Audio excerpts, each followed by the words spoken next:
Aqui. Oi. Podemos começar. Então, meninas, eu gostei muito desse capítulo. Eu achei ele mais leve do que os outros, Rô. Não sei se você tem essa impressão também. E eu me identifico com esse capítulo porque eu quis ser empreendedora por isso, para gozar dessa liberdade com responsabilidade, né?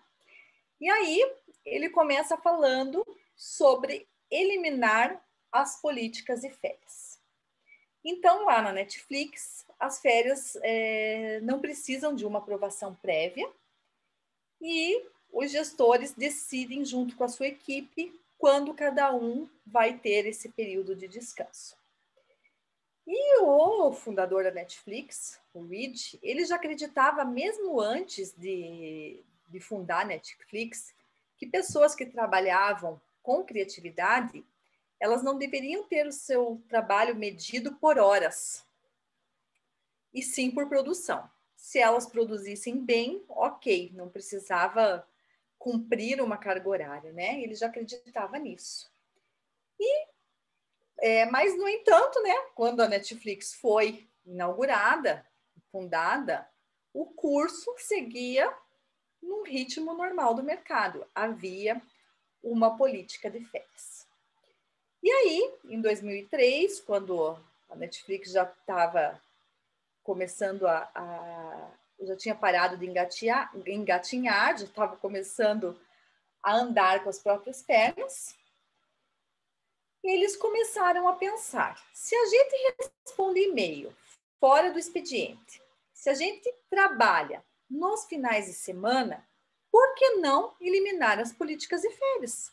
Afinal de contas, eles já trabalhavam de uma maneira pouco usual. Eles já trabalhavam em horários alternativos, né? E foi assim que a Patty jogou as férias no paredão. A política de férias foi colocada na berlinda.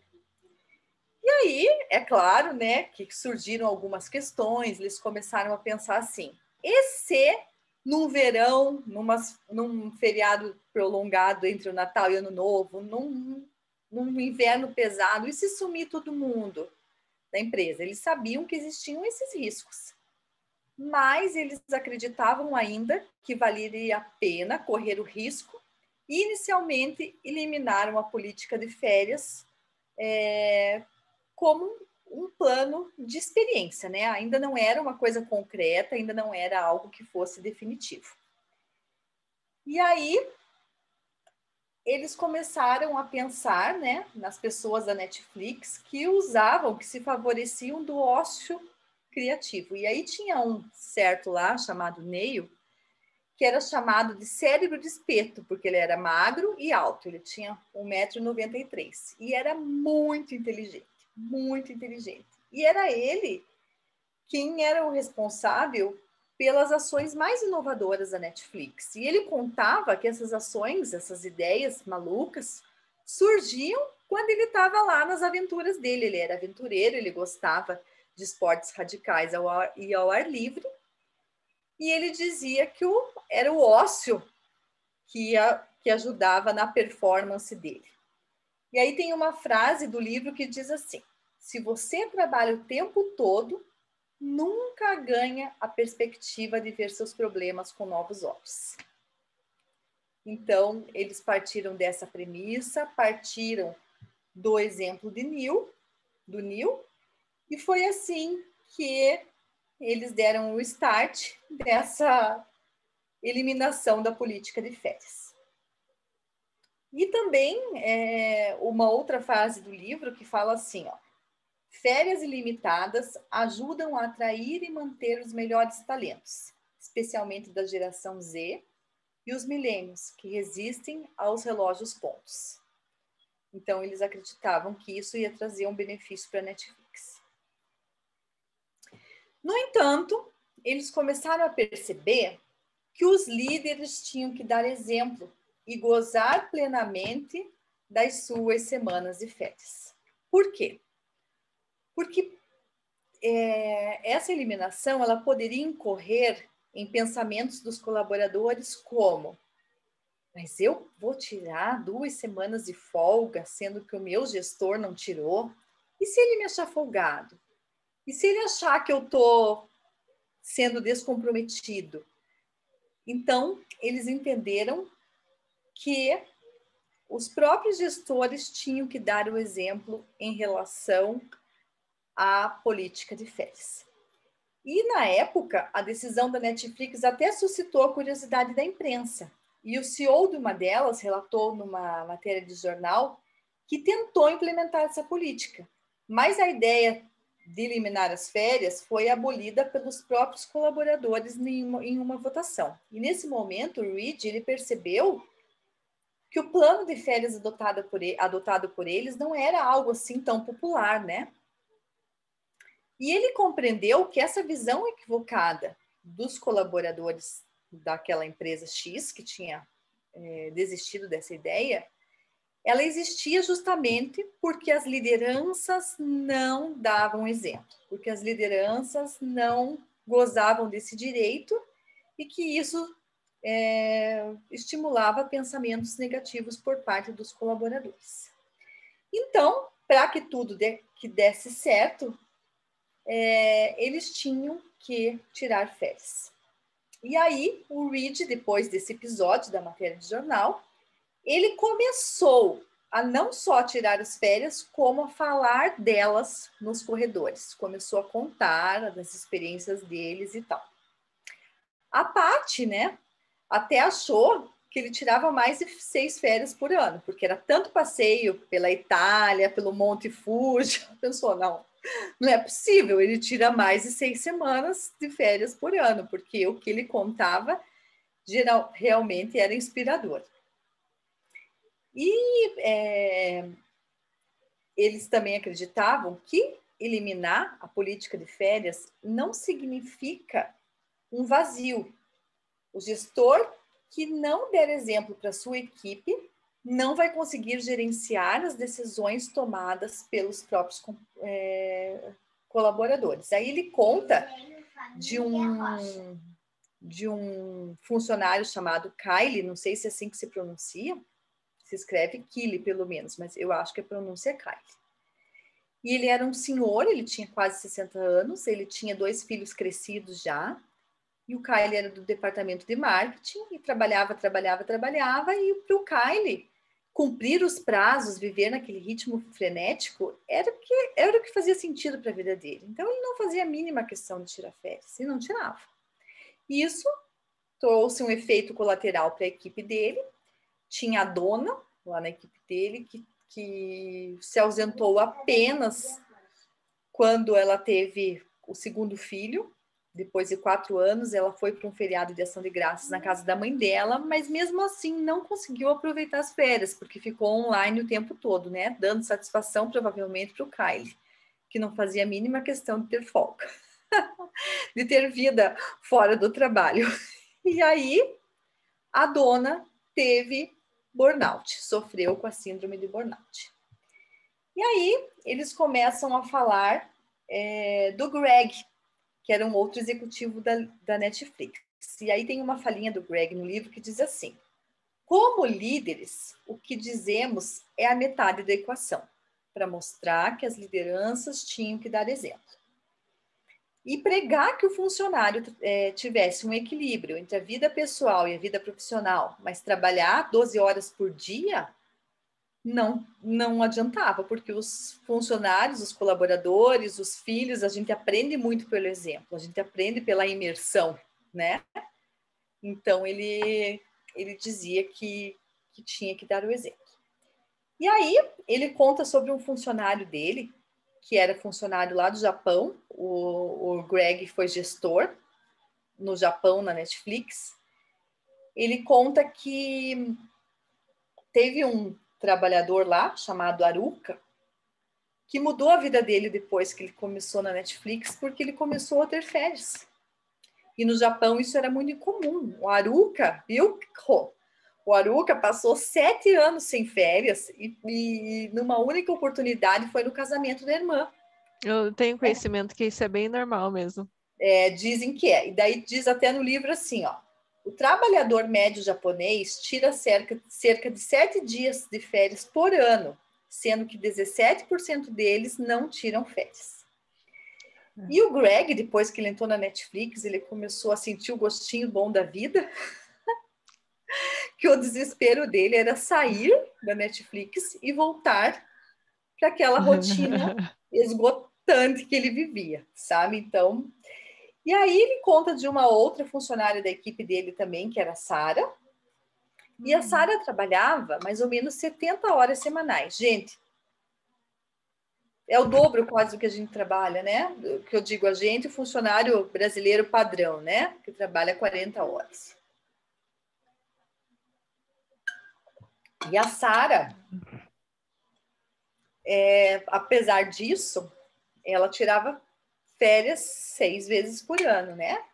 E ela disse assim: esse é o grande benefício das férias da Netflix. É justamente o fato de organizar a sua vida, sua rotina maluca, da forma como você quer. É a questão da liberdade com responsabilidade, né?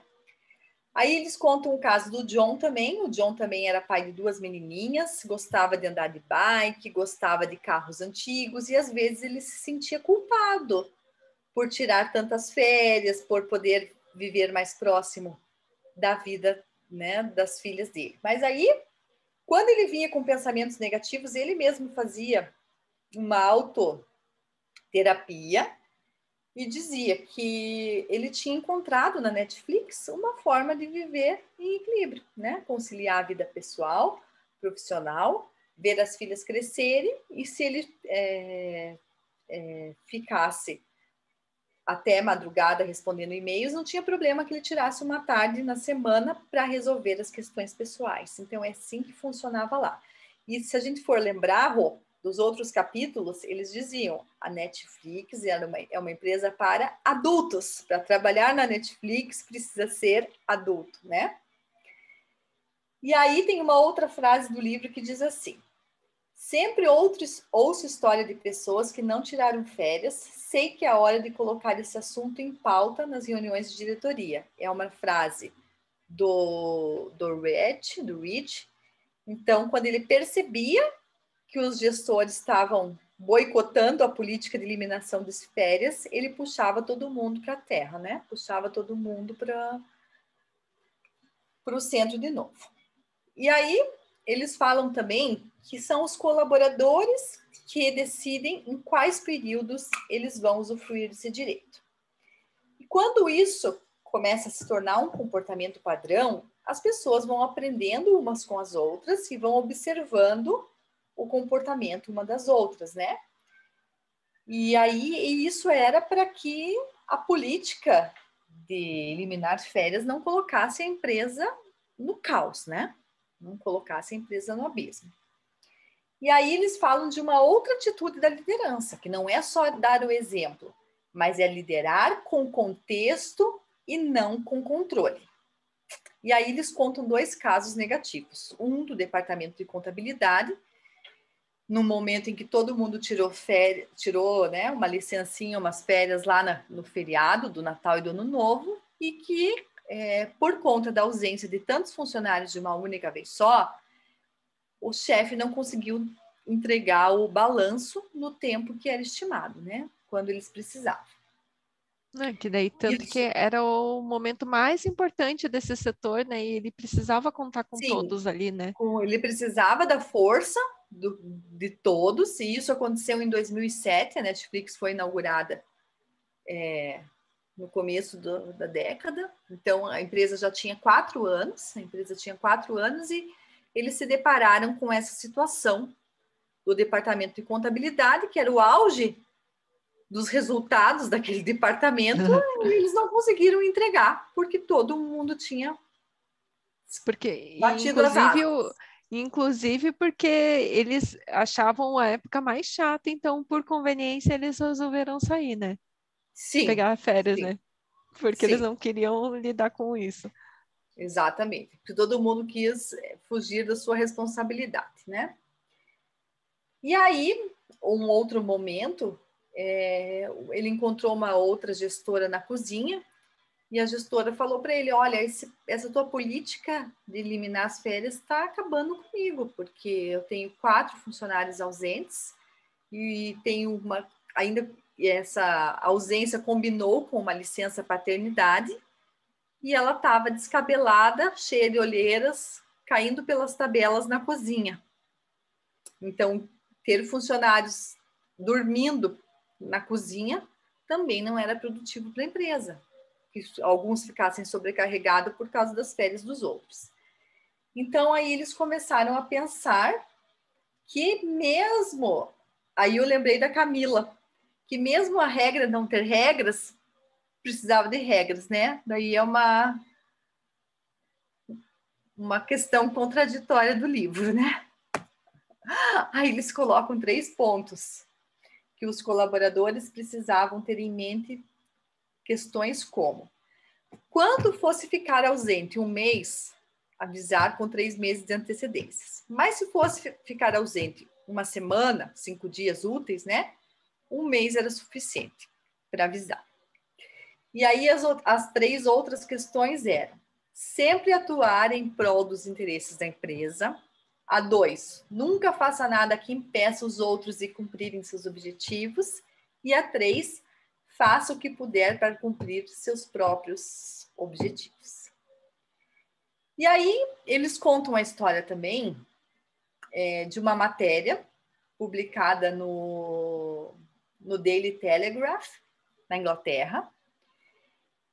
E a filha de um gestor da Virgin leu o texto em que eles contavam que a Netflix tinha eliminado a política de férias, que outras empresas também tinham seguido esse curso e que isso era muito promissor, principalmente porque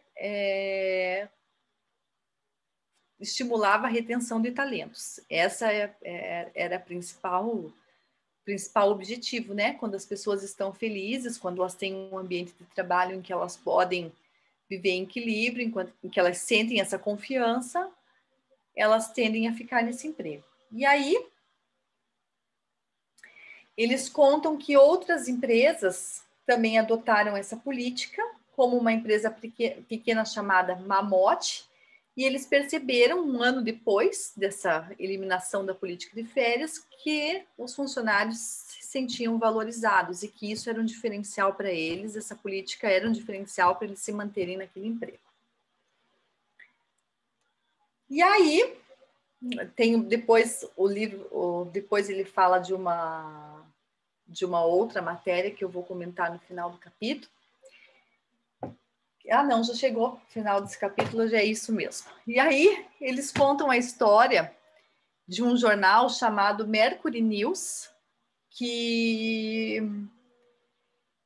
o jornalista quis se aprofundar nessa realidade da Netflix, pediu autorização, né, para os gestores, e foi da empresa porque eles queriam saber como era incrível essa política de eliminação de férias, o que eles faziam, queriam que eles contassem sobre os lugares exóticos que eles iam, como que era essa experiência.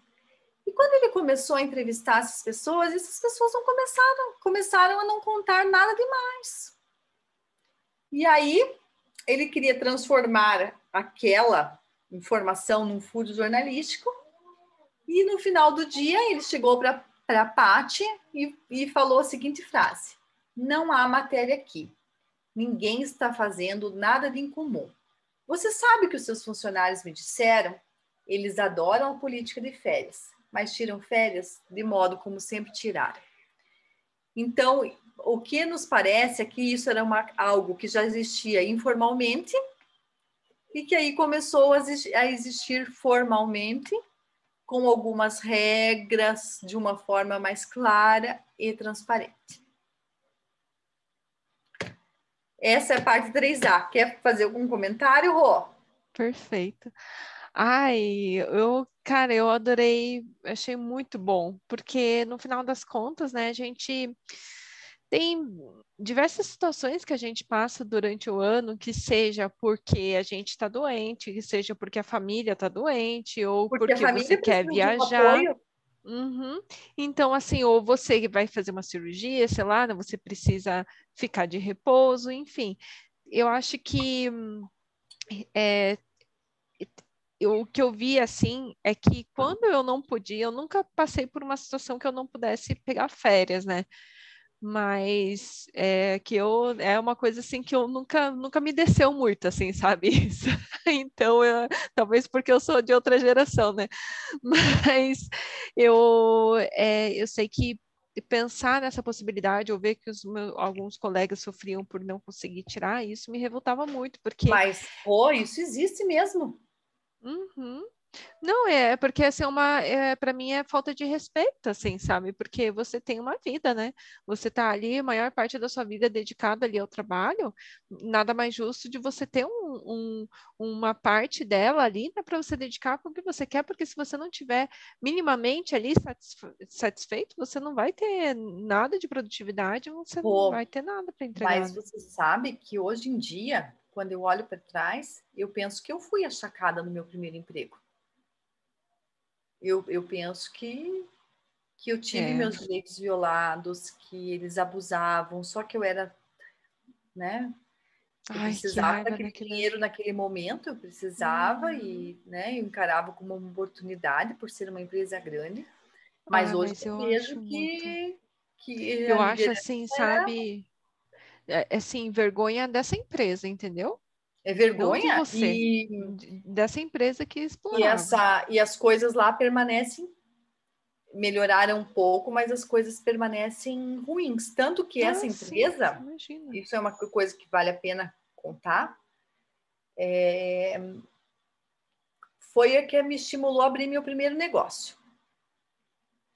Porque elas fizeram uma proposta que era a seguinte: elas iam demitir toda a equipe. Quando Hum, começou a história de PJ, elas iam demitir toda a uhum. equipe, e aí a gente teria que devolver o valor da multa para continuar empregado. E quando elas tomaram essa decisão, elas chegaram na reunião e falaram assim: ó, nós temos uma pilha de currículos de pessoas que querem trabalhar aqui. Então, Não acredito. Assim, assim, ameaça barata. e daí a equipe toda pediu demissão. Ai, que horror. E hoje, e deixa eu comentar sobre também essa questão do Japão também, Hum, porque, né, que o meu pai, ele mora lá, né, tem bastante gente que, né, meus parentes lá, né, e, cara, isso é real mesmo. Então, assim, eles não tiram folga. não, né? Eles Se trabalham você, freneticamente, né? no caso do meu pai, né, ele trabalhava em uma empresa grande, então ele tirava os feriados nacionais. E a somatória dos feriados nacionais dá um mês de folga, assim, no total, assim, né, se for somar. Porque tem dois feriados longos que são de uma semana. Uhum. Então, e daí outros picados, assim, né? E só que assim, por exemplo, daí depende de onde você trabalha, porque se você trabalha direto com o público, daí não tem férias, entendeu? Então, por exemplo, a minha prima trabalhava no outlet, né, numa loja, e a minha outra prima trabalhava, minha tia também no campo de golfe, então elas não tinham férias. Então, Porque só elas quando trabalhavam no lazer e entretenimento. exato, assim, a minha tia até que conseguia tirar férias quando ela vinha para o Brasil, porque ela já fazia muito tempo que trabalhava lá, sabe? Então, quando estava nevando, né? Então, que aí no final do ano, por começo do ano, ela conseguia tirar férias, né? Porque daí não tinha movimento ali, né? Mas, senão eles são bem mesmo rigorosos, eles não é à toa que tem um índice de suicídio muito grande, Muito grande. tem pessoas que morrem de tanto trabalhar, né? Tava vendo até uma notícia saiu esses dias de mais um rapaz, né, que morreu, né, de tanto trabalhar, então, enfim, não é nem um pouco saudável, né? É, o Zen budismo precisava encarnar lá, né? É que, ai, Gi, não sei o que que É acontece. Eu difícil. acho que falta muita espiritualidade. Muita Eu acho que espiritualidade. falta eles, enfim, muita coisa, mas Amadurecerem nisso, nessa questão, né? sim, eles, Eles são eles tão são um extremo. maduros eles são tão maduros em reconstruir, eles reconstroem tão Uhum, rápido, Mas, né, por outro lado, eles talvez são assim a metodologia 100%, entendeu? Então sim. tudo que você faz, você vive dentro de uma programação. Você entra em um ambiente, você se espera que você faça uma certa, sabe, Eles não siga um certo admitem script. perder o controle, né? Eles têm Não. que sentir que eles estão domando, que eles estão no controle da Não, situação. tanto que você fala uma coisa fora do que tá do que era O esperado, script buga, tipo, parou, assim, sabe? Tipo, eles ficam perdidos, assim, sabe? Porque você falou um negócio que não era esperado, assim. Então, você não pode pular etapas, tem que ser na ordem que. Então, assim, é tudo. E isso leva a eles serem organizados, a serem eficientes, tudo, mas é num extremo tão grande que eles não vivem, né? Então. sim. É isso, é o meu comentário sobre férias. Então, E eu super apoio. Eu não sei se a Rô quer eu comentar também. Eu estou ouvindo vocês falarem essa questão do Japão. Tem uma dicotomia aí, né? Porque quando a gente fala de Japão, eu, né? Quando eu falo de Japão, claro, está falando de maior produtividade, de resultado, de reerguer, né? De referência mundial, tecnologia, mas também tem o outro lado, que existe o lado da espiritualidade dentro do Japão, né? Existe o lado da cultura milenar japonesa, né? Das técnicas, da medicina, enfim, de N coisas, né? Eu fico pensando onde que está esse lado, né? Na atualidade, assim, onde os japoneses morrem de tanto trabalhar, né? aonde que eles perderam essa essência, né? Eu não sou estudiosa, não tenho, né? Não sou descendente de japonês. Eu já até tive um relacionamento com descendente de japonês, aí, mas muito superficial também, enfim, que ele teve lá, e é essa loucura que a Rô falou, mas eu acho que é um pós-guerra, né? Isso tudo foi um pós-guerra, né? Essa necessidade de produção, de se reerguer, de se Reconstruir, né? E eu só acho, não sei, né? Igual eu falei, não sei, eu nunca estudei sobre isso. Que existem as regiões, né? Por exemplo, tem as grandes, meu Deus, as grandes metrópoles e as regiões de campo, né? Onde eles cultivam as técnicas de campo mesmo, né? E também pode ser a espiritualidade, enfim, não sei. Mas, independente, eu sou uma pessoa muito fã da cultura japonesa, sabe? Até mesmo dos extremos. Não que eu sou fã dos extremos, mas eu acho que a gente A gente olhando o tem que lado tentar positivo, né? pegar a porção boa, a parte boa, Sim, Com exatamente. certeza. focalizar nisso. E essa questão das férias, assim, nossa, é muito interessante, né? Porque juntar tudo que vocês foram falando, eu visualizei a agência de gestão, porque eu não sei de onde a Camila tirou essa base, porque ela não tinha lido o livro até então. Enfim, depois eu vou perguntar para ela. Mas o que a gente vive na agência de gestão é bem nessa dinâmica, sabe? De você organizar os seus dias.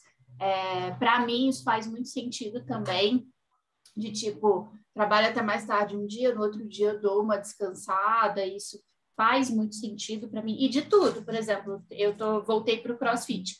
Aí eu faço 6 vezes por semana, tipo, eu vou de segunda a sábado, e eu gosto, porque eu gosto. Mas ultimamente, tipo, na quarta-feira, que foi hoje, tipo, eu não fui, porque eu até mesmo pedi um time para o corpo, assim, sabe? Vou dar uma descansada. E qualquer coisa, domingo eu treino, não tem problema também. Eu tenho a prática dos 6 dias.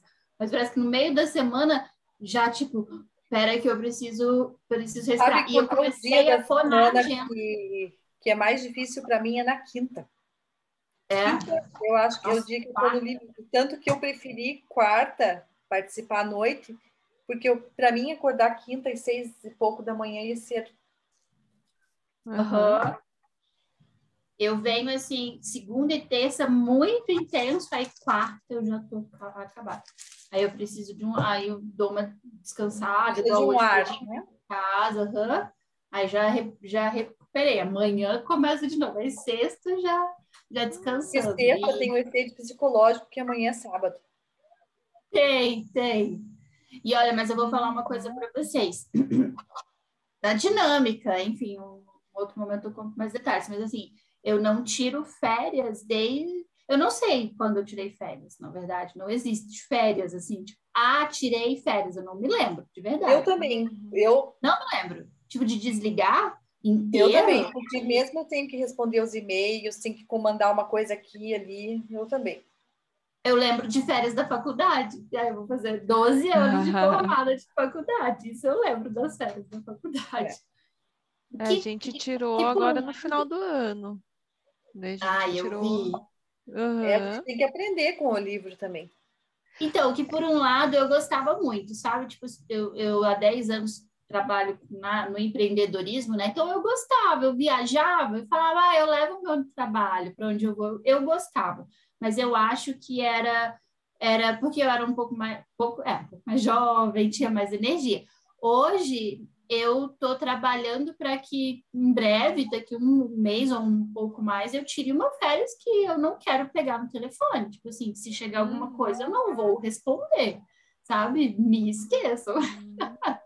Que aí eu tô vendo, sentindo essa necessidade. Tipo, não, você vai desligar literalmente. E claro, sábado e domingo a gente dá uma descansada, mas não é a mesma coisa de que pegar uma semana que seja, é necessário, né? Nossa, eu quase buguei agora em janeiro, assim, tipo... Mas que bom que eu tenho os meus descansos. Aí eu descanso no meio da semana um pouco, eu descanso no final de semana, porque se eu não descansasse... E o burnout está intenso, né? Cada vez mais Com a pandemia, né? As pessoas se sentiram muito pressionadas, começaram a trabalhar mais para apresentar resultado de medo. Em casa também a gente não coloca freio, né? E acho que é bem o que o Reed estava falando, assim, né, no capítulo passado, até que ele até comentou de novo agora, né, que são os dois sonhos, os dois pesadelos que ele teve, né, um que era chegar na Netflix e não encontrar ninguém, e outro que era encontrar todo mundo preso no inverno, dormindo no chão da cozinha, porque eles não paravam de trabalhar. Então, é mais ou menos é isso mesmo, né, a gente, sei lá, né. né? É o que... Exatamente. E a cultura japonesa fala de equilíbrio, né? Não sei, pelo menos. Só na teoria, acho. Só na teoria, eu acho. Na prática, acho que não se faz, não. Não a cultura do trabalho, da produtividade, mas a base do meu estudo, assim, eu sou reikiana, e o reiki vem do mestre Uzui, que é japonês, né? Então, enfim, minha área que eu fico muito do japonês assim, é por essa parte. Mas sim, né, gente, equilíbrio, com certeza, a gente sempre está em equilíbrio, todas as áreas da vida. Eu precisei reequilibrar a minha área de estudar. Vou acelerar e alcançar vocês. Aguarde, semana que vem. Então vamos, nós estamos esperando. Eu adorei ouvir vocês. Obrigada, gente, foi ótimo. Não acabou ainda. Tem o 3D. Tem a segunda parte.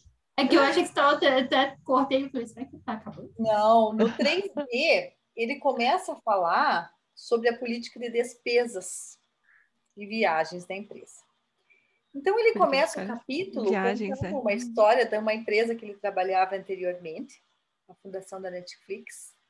Ele conta a história de um colega do Grant que desobedeceu o manual da empresa porque ele viajou numa certa ocasião e ele contratou um carro de aluguel e um táxi ao mesmo tempo. E daí ele teve que prestar contas de porque ele tinha escolhido os dois meios de transporte na mesma viagem. E aí ele explica o seguinte, que ele foi de carro, porque tinha um deslocamento para fazer, só que aí ele precisou jantar com o cliente e ficou com medo de ser pego, numa blitz, alguma coisa, porque ia beber, e achou que era prudente e responsável sair para jantar e voltar de táxi. Mas aí ele teve que se explicar. E isso desmotivou muito Grant. Ele chegou a pedir demissão porque ele falou assim, é sério que os gestores, que os CEOs estão preocupados com isso, é essa a preocupação deles, conferir o que a gente gasta numa viagem. Então, ele se desmotivou e pediu a demissão. E o Rich, desde sempre, não queria engessar, não queria cercear o voo, a liberdade dos colaboradores dele. E aí ele pensou, na Netflix, como que a gente vai fazer para gastar o dinheiro com sabedoria? E aí começaram a aparecer situações ambíguas. Por exemplo, você vai trabalhar até tarde na sua casa e quem vai pagar a conta da tinta da impressora? A Netflix ou você? Porque se sua filha usar aquela tinta e aquele papel para imprimir o trabalho da escola. Então começou a perceber que era uma questão muito ambígua e que poderia ter um conflito de interesses nessas despesas, né? E aí, nessa situação em que eles começaram a debater isso, uma das gestoras contou que no dia anterior ela tinha roubado a empresa porque ela tinha pegado quatro caixas de cereal na cozinha, porque ela tinha ficado trabalhando até as 11 da noite e que não teve tempo de fazer supermercado e não ia ter o que dar para os filhos comerem no café da manhã. Então, ela achou por bem levar as caixas de cereal para casa. E aí, eles começaram a chegar a uma conclusão e a primeira conclusão que eles chegaram foi: gaste o dinheiro da empresa como se fosse o seu. Mas essa definição, ela também era pouco palpável, pouco mensurável e ficou bem claro numa viagem.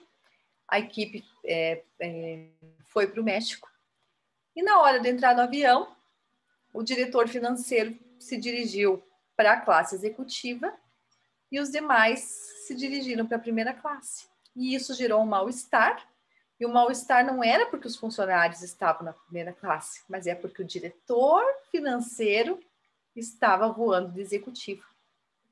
E aí todos ficaram numa situação embaraçosa, né? Ficaram embaraçados com aquela situação.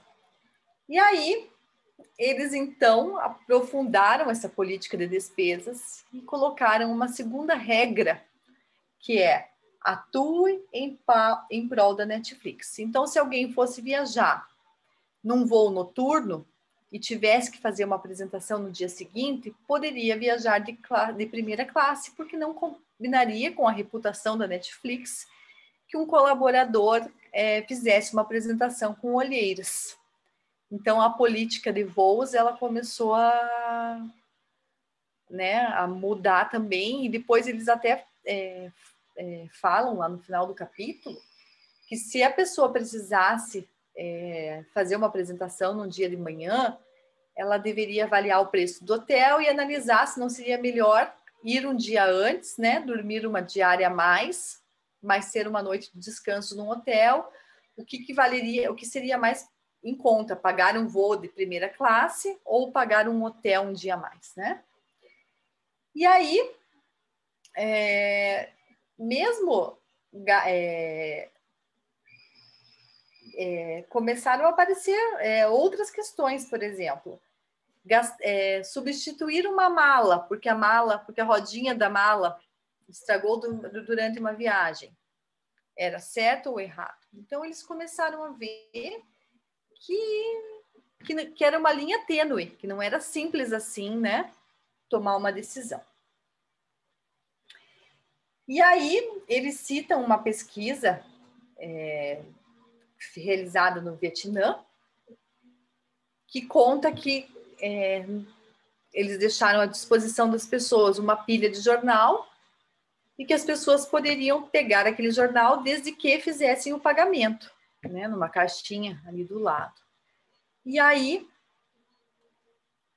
eles perceberam que as pessoas não pagavam, né? E que a desonestidade ela existia, que a desonestidade ela estava ali e que eles tinham que lidar com isso e não podiam contar com a honestidade dos funcionários para estabelecer uma política de despesa.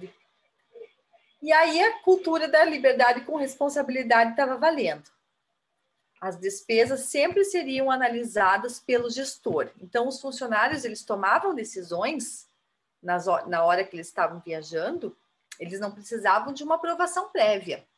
Eles não tinham que aprovar as despesas. Eles gastavam o que eles julgassem que era correto, mas eles passariam, sim, por um controle. Existiria um controle. E aí eles contam a história de uma recrutadora de RH, uma chamada Jaime, que uma vez ela escutou a equipe dela combinando uma reunião fora do escritório, e nessa reunião, convidando as pessoas para beber, né? O gestor convidou as pessoas para beber, e aquilo ficou gravado na mente dela, e quando chegaram as despesas, quando ela foi avaliar as despesas, ela percebeu que na conta tinham garrafas de vinho. E aí ela chamou eles para conversar e falou, olha, se você fosse pagar uma garrafa de vinho para um cliente, ainda tinha uma justificativa.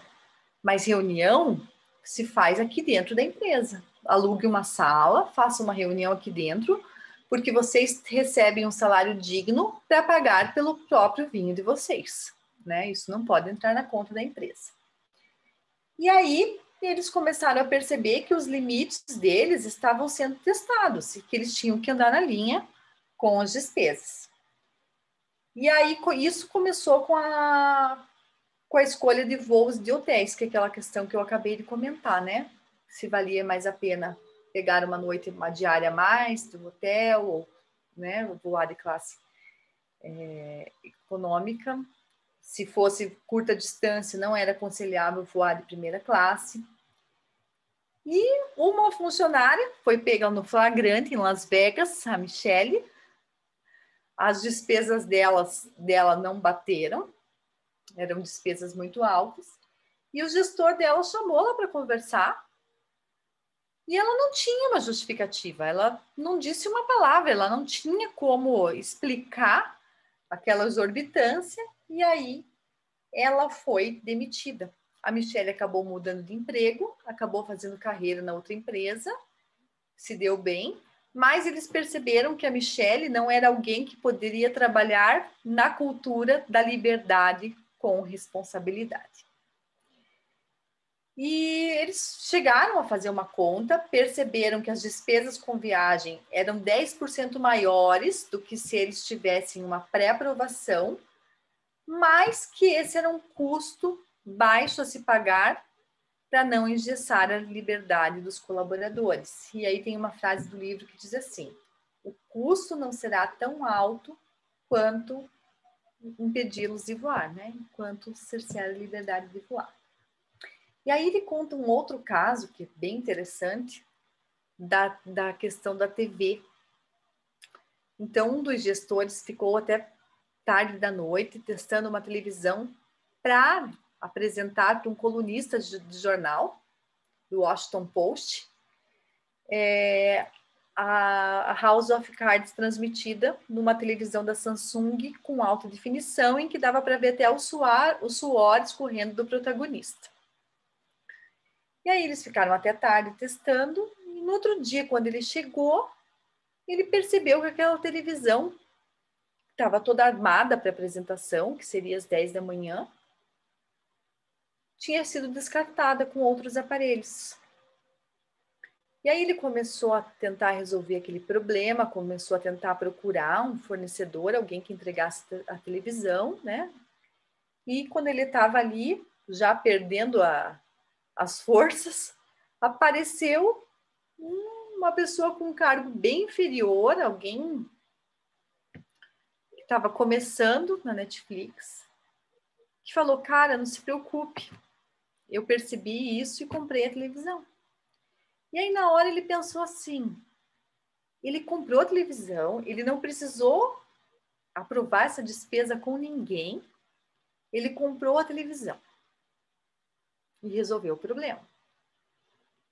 Aí eles apresentaram a série em alta definição lá na Cuja TV, Samsung, e a resenha que o colunista fez, ela foi tão bacana que o valor daquela televisão era 100 vezes inferior ao valor da reputação da marca, né, naquela ocasião. Então, ele percebeu que aquele funcionário, ele tinha agido com liberdade, mas ele tinha atuado em prol da Netflix, que era o objetivo dele. Atua em prol da Netflix. Ele fez isso. Ele atuou em prol da Netflix e ele, né, acabou sendo grato por um funcionário ter gastado $2.500, acho que era esse o valor da televisão, e ter resolvido o problema, né?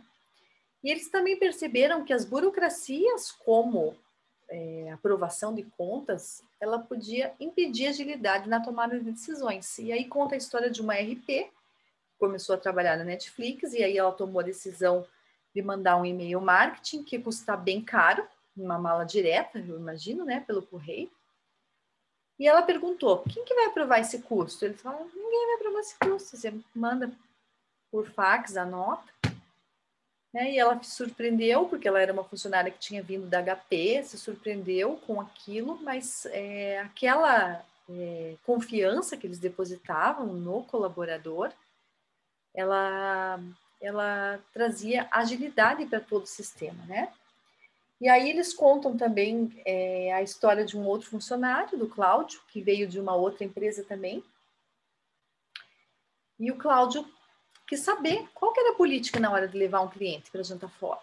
Porque na empresa que ele trabalhava anteriormente, ele podia pedir uma bebida, a primeira bebida, e um prato. Mas se ele quisesse pedir lagosta e o vinho mais caro do cardápio, ele estava respeitando o manual de etiquetas da empresa, né? Na hora de receber os clientes. E aí ele ficou sabendo que na Netflix não tinha isso, né? Que ele podia pedir a entrada, o prato principal, e aí ele não extrapolava. Ele pedia o valor, às vezes, até o mais barato do cardápio, né? E para ele, a regra da empresa anterior era uma regra mais clara, né? E ali na Netflix, a regra era o bom senso. Não existia uma regra padrão, como na empresa anterior. E aí, é o terceiro aspecto, né? Da cultura de sinceridade, que os colaboradores passavam a cuidar um dos outros nessas ocasiões, e a cultura da sinceridade, que foi debatida lá no outro capítulo, ela mostra que ela avalia nessa questão das despesas e viagens também. Então é isso, 3B, um resumo do 3B, é isso. Muito bom, Gi. Eu acho que é muita essa questão do contexto, né, que eles falam, né? Então, liderar com contexto, né? Uhum.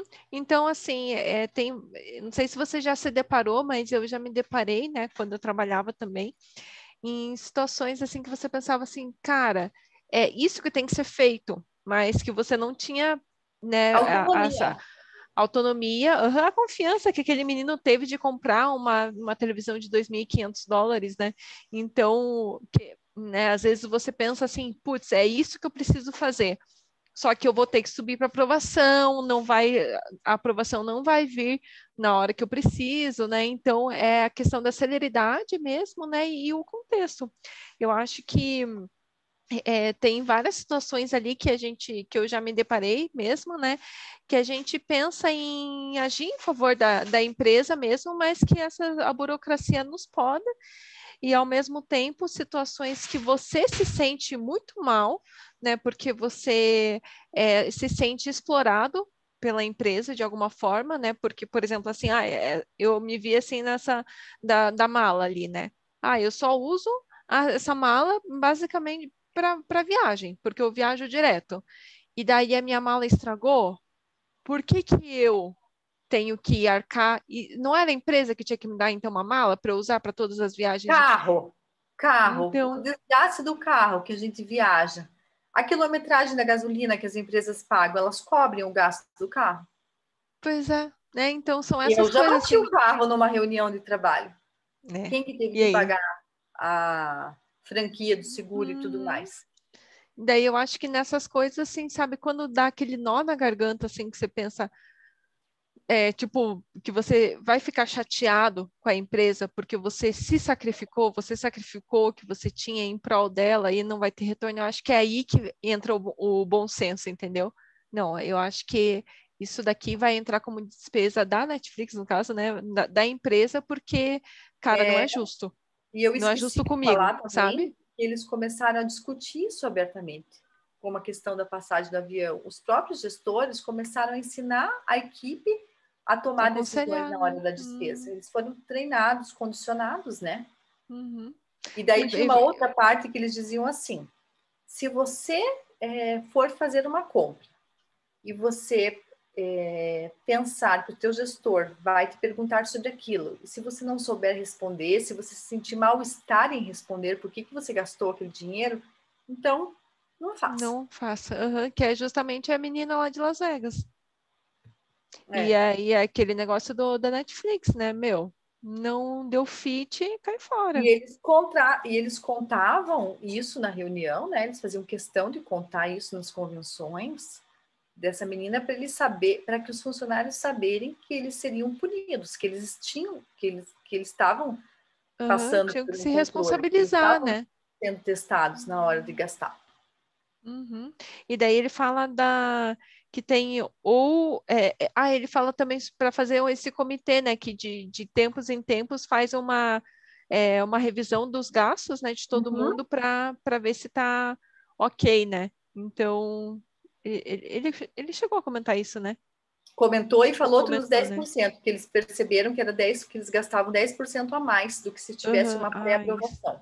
Mas que daí ele achava que esse era um custo barato por não cercear Uhum. a liberdade. E lembra da história do Grant lá, Sim, quando ele não trabalhava na Netflix, que teve que dar sim. explicação por que alugou e por que usou um táxi numa mesma viagem.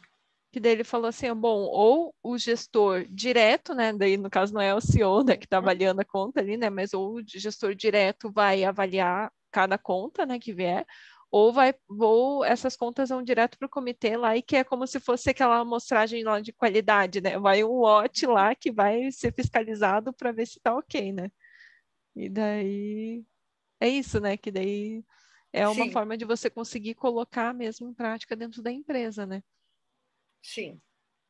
Muito legal, né? Eu achei bem. Acho que eu sinto que minha voz é representada aqui nesse livro. Voltamos, Rô, a Netflix é uma empresa para adultos. Exatamente. Muito legal. E aí, Rô, quer fazer os seus comentários? Ah, eu adorei ouvir, e mais uma vez, né?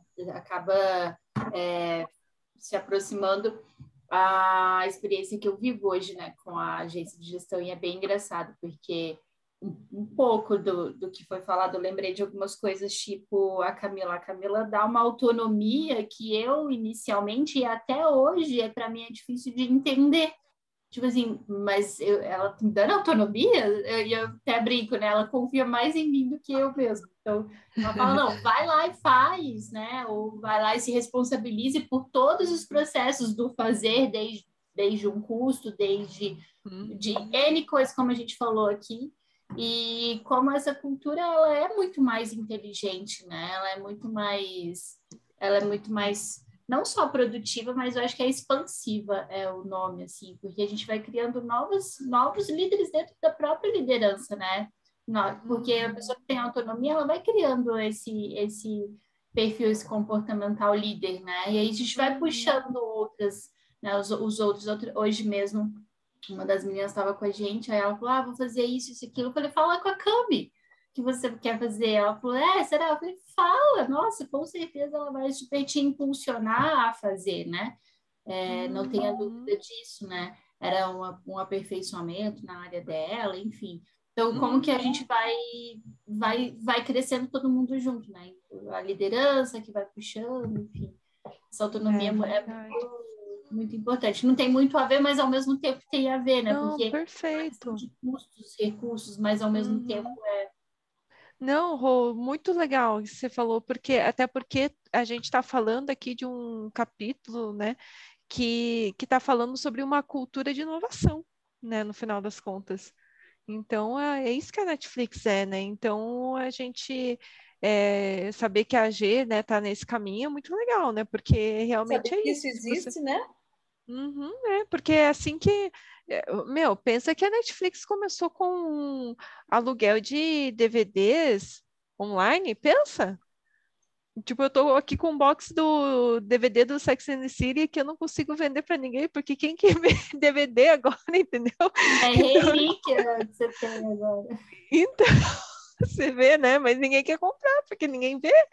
Então, tipo, você imagina se eles tivessem ficado lá atrás, né? Com certeza foram essas pessoas, né, que viram algo novo, falam assim, deixa eu fazer um curso sobre isso daqui que saiu, tal, né, que acho que vai agregar, e é isso que agrega a empresa como um todo, né? E acaba fidelizando também o próprio funcionário, né? Sim. E o talento, né? Para Que adultos, legal, né? Estamos falando aqui, uma empresa para adultos. Que legal, gente. Sensacional. Ai, que bom, olha, deu certinho o tempo. Viu? Eu estou adorando das quartas-feiras. Para mim é bem mais produtivo e fluido do que de manhã também. Mesmo nossa, para mim no segundo. Melhor, para né? mim é muito eu melhor. Também, porque eu não consigo nem acordar, porque não consigo nem dormir direito, porque eu sei que amanhã, no outro dia, eu tenho que... Eu já fico acordando a noite inteira tensa, sabe? Esse pessoal da manhã aí não sabe o que tá perdendo. Fica aí o recado. Fica a dica. Para quem tá vendo essa gravação. Fica a dica. Tá gravado, vai subir pro YouTube. Falando nisso, eu vou pausar agora. Acho que é isso aí, né, meninas? É isso, gurias.